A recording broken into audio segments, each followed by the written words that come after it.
Jangan main-main dengan bangsa Johor. Kamu boleh paksa kita macam-macam, kamu boleh senyapkan kita, tapi tuan-tuan, kenapa jadi macam ni? Salah satu sebabnya adalah kerana pada waktu COVID dulu, UMNO menang terlalu banyak kursi. Berapa kursi dia menang? 40. Banyak. Padahal Dato' Ibrahim masa tu menang nasib betul. Sebab apa? COVID. Dan out rendah. Orang keluar mengundi rendah. Yang daripada Singapura tak turun. Yang saya jumpa dekat sini, tak berani keluar mengundi sebab COVID. Saya sendiri kena Omicron kat sini. Tak pernah kena sebelum ni. Pasal pilihan raya negeri Johor, kena Omicron. Seminggu je sebab kempen. Seminggu lagi kolaps. Duduk kat rumah, kena kuarantin. Orang tak keluar. Jadi dia menang nasib. Bila sampai PRU tahun 2022, apa jadi pada UMNO? Orang tak tahu, mungkin tak perasan. Tapi sebenarnya penolakan rakyat terhadap UMNO ketika itu cukup kuat. Terutama terhadap Zahid Hamidi. Sebab apa Zahid Hamidi? Sebab UMDAT. Sebab apa Zahid Hamidi? Sebab 47 kes. Saya kena pecat dengan UMNO, dengan Zahid Hamidi. Kerana apa? Kerana lawan dia. Sebab apa? Sebab dia nak berpakat, nak angkat Anwar Ibrahim, bekas bantuan penjenayah rasuah salah guna kuasa, dan juga bekas penjenayah datang lewat. Yang masih ada satu kes lagi, betul? Kes serangan seksual ke atas seorang lelaki, bukan perempuan, yang namanya Yusof Router. Dan kita lawan sebab apa? Sebab nak bersekongkol, UMNO nak bersekongkol. Zahid nak buat UMNO bersekongkol dengan DAP. Yang ideologinya kita tolak. Yang dalam tu ada Pakatan Harapan. Ada golongan liberal, ada golongan sosialis, ada golongan sekularis, ada golongan evangelis. Ini yang kita tolak. Tapi sebab saya lawan Zahid, saya kena pecat. Tak apalah, kena pecat.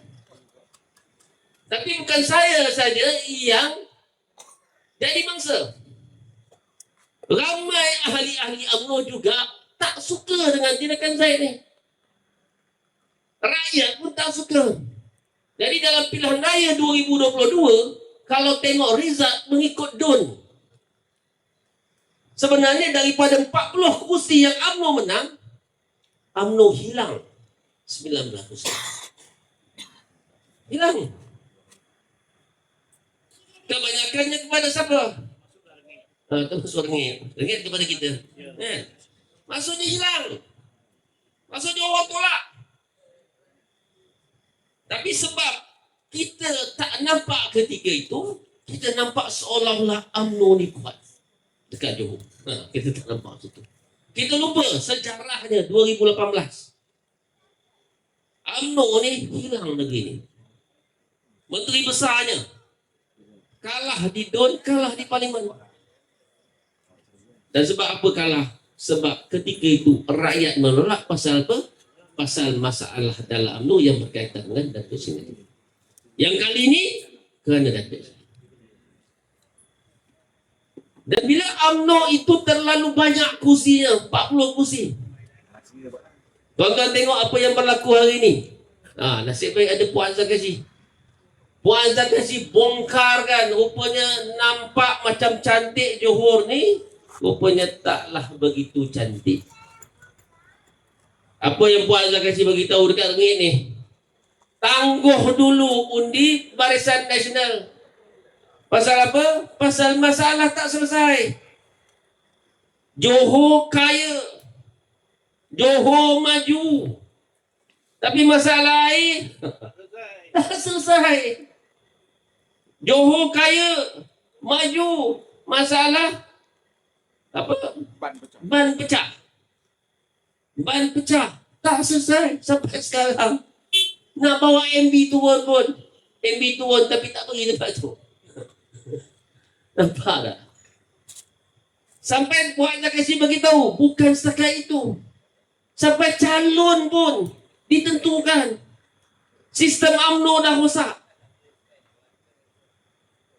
Dan sebab itu tuan-tuan, kenapa dia berlaku macam ini? Kerana dalam kepala kita bahawa UMNO itu kita bagi kuasa yang banyak sampai 40 kursi dan mereka boleh buat apa saja. Dan rakyat negeri Johor terpaksa terima dan tak boleh kata apa. Betul? Apa lagi masalah di negeri Johor ni? Salah satu yang saya tengok kerap orang mainkan. Selain daripada jalan tadi. Jalan tadi dah berkata orang.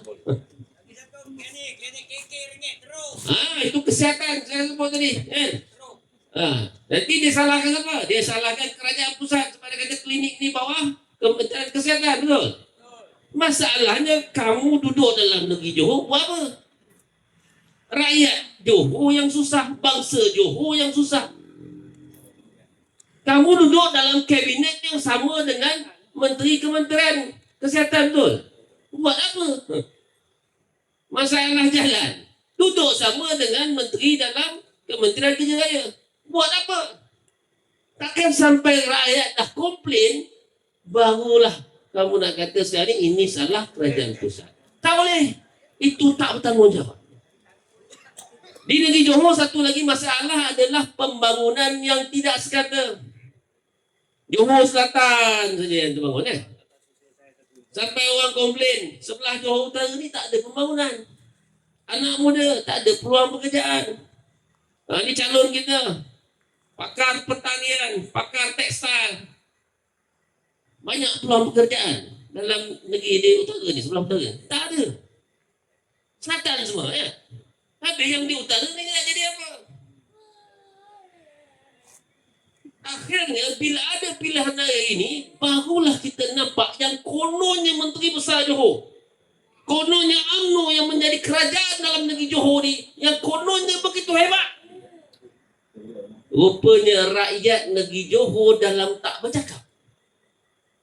Mereka sebenarnya sedang memendam rasa bahawa sebenarnya pembangunan tak sekata. Balik-balik Johor Selatan saja. Balik-balik Johor Bahru saja. Pasir Gudang saja. Pulai. Sini. Segamat. Betul. Pagoh. Muar. Takkanlah pemimpin hebat. Takkanlah UMNO, takkanlah Menteri Besar, hanya matanya tertumpu di Johor Selatan saja. Rengit. Air tak selesai.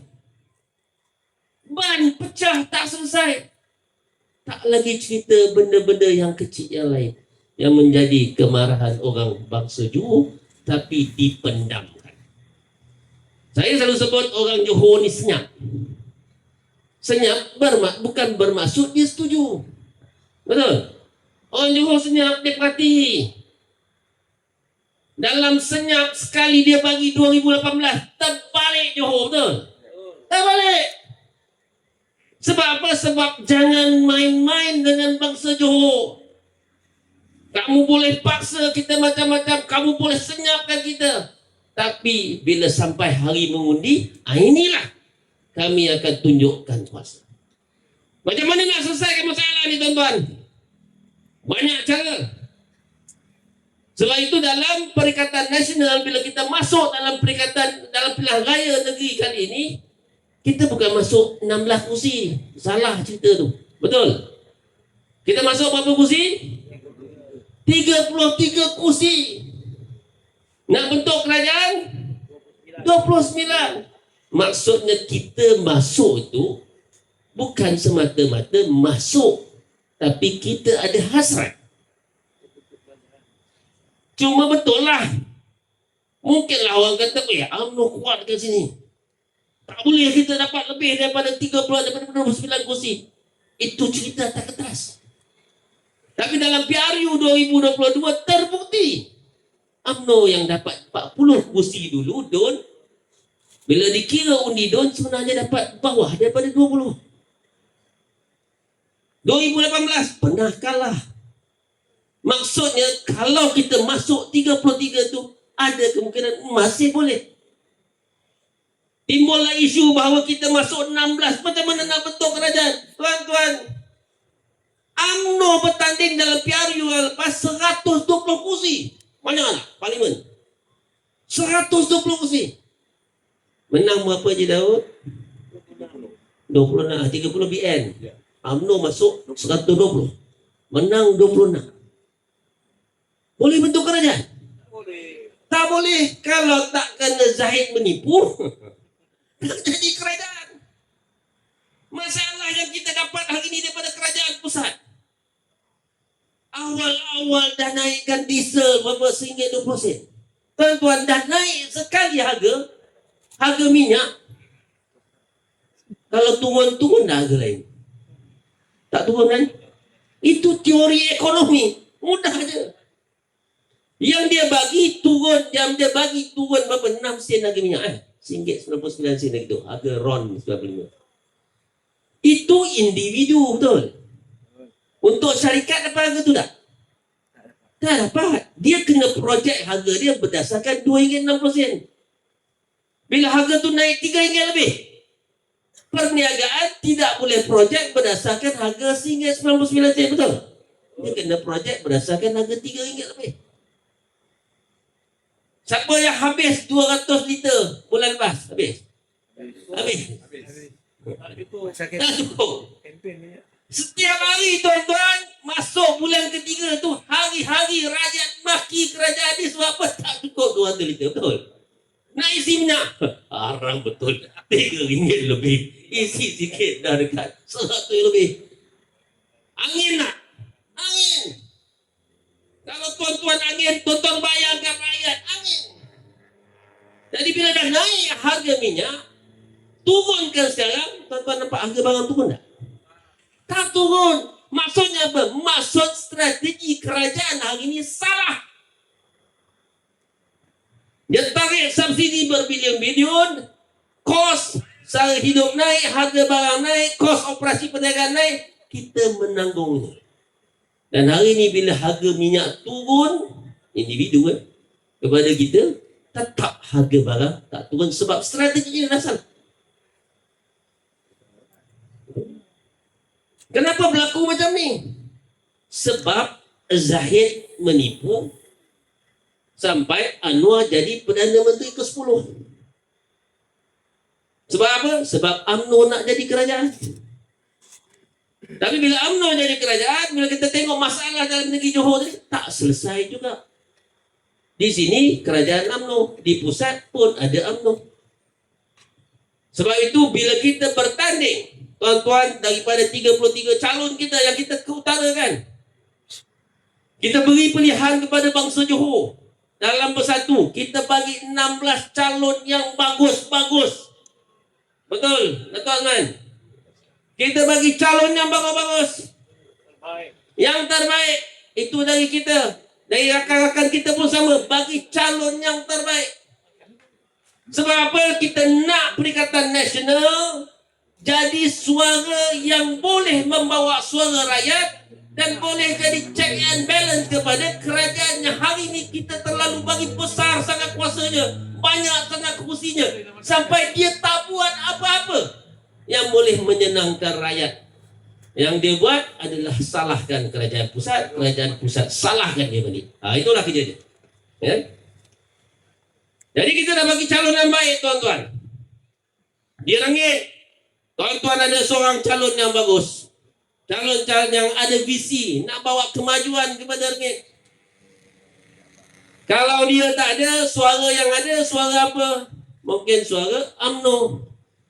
UMNO itu siapa? Barisan Nasional itu siapa? Kerajaan negeri sekarang. Kerajaan negeri sekarang dia buat apa? Tak boleh selesaikan masalah air. Tak boleh selesaikan masalah ban pecah. Tuan-tuan bagi balik kepada wakil rakyat UMNO. Tuan-tuan rasa selesai ke masalah tu? Sama. Tuan-tuan bagi masalah kepada amanah, kepada Pakatan Harapan. Antara masalah air, masalah jalan raya sebab kerajaan pusat.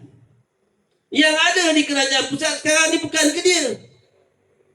Tuan-tuan bagi pada dia, selesai masalah. Super je. Jadi tak ada sebab sebenarnya tuan-tuan nak bagi kepada Pakatan Harapan dan juga Barisan Nasional. Kenapa? Kerana mereka duduk dalam kerajaan hari ini. Bagi balik kepada BN, bagi balik UMNO, mereka duduk dalam kerajaan negeri.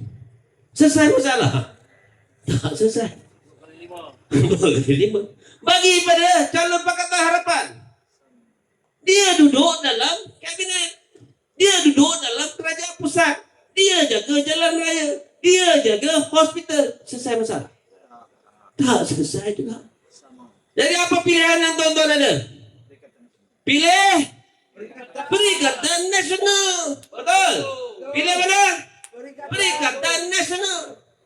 Jadi untuk rakyat bangsa Johor, kalau tuan-tuan tak nak dipaksakan dengan macam-macam perkara dan tuan-tuan disenyapkan supaya menerima apa saja yang mereka paksakan pada tuan-tuan, tuan-tuan kena undi Perikatan Nasional, undi calon-calon Perikatan Nasional. Kenapa?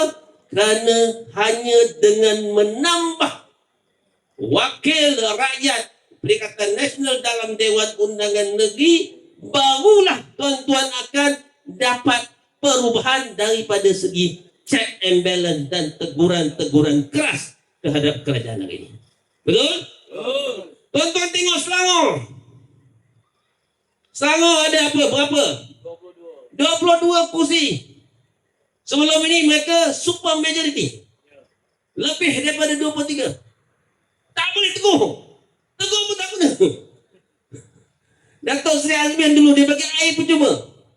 Bila naik Amiruddin dia buat apa? Dia batalkan macam tu je. Boleh buat apa? Tak boleh. Sebab apa? Sebab kita bagi terlalu besar kuasa kepada kerajaan negeri. Hari ini benda yang bersama berlaku dah dalam negeri Johor. Berlaku tak? 40 kerusi. Berlaku tak? Tuan-tuan kena tarik kuasa tu. Tuan-tuan kena kurangkan kuasa tu.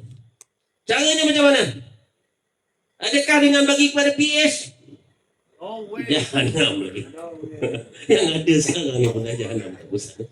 Adakah dengan bagi pada BN? Lagi banyak. Lagi tuan-tuan teruk kena buli. Hanya ada satu cara tuan-tuan. Caranya adalah bagi Perikatan Nasional. Setuju? Setuju. Tuan-tuan bayangkan hari ni, selepas PRN lepas ni, tuan-tuan nafikan majoriti besar Barisan Nasional dalam kerajaan negeri Johor. Tuan-tuan rasa mereka nak buli tuan-tuan macam sekarang ni kan? Kalau mereka ada majoriti yang lebih kecil, agak-agak mereka nak paksa ke tuan-tuan terima apa saja dasar yang mereka paksakan pada tuan-tuan hari ini. Tuan-tuan rasa macam mana? Tentulah mereka akan berubah. Jadi tuan-tuan, mulai hari ini, balik jumpa kawan-kawan kita, jumpa saudara mara kita, jumpa rakan-rakan kita, jiran-jiran kita, bagi tahu pada mereka, jangan lagi menambah kursi Barisan Nasional. Betul? Jangan menambah kursi Pakatan Harapan. Betul?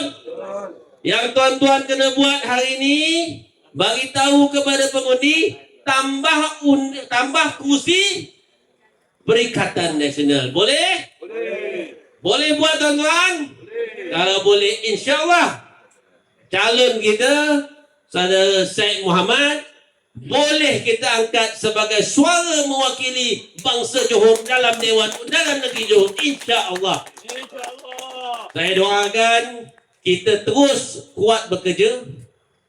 Memang cabaran dalam parti kita besar, memang cabaran dalam Perikatan Nasional besar, tapi yang tahan duduk dalam bersatu, yang tahan duduk dalam Perikatan Nasional adalah mereka yang berprinsip, mereka yang menegakkan keadilan, mereka yang menjadi suara sebenar kepada rakyat di bawah sana. Setuju? Setuju.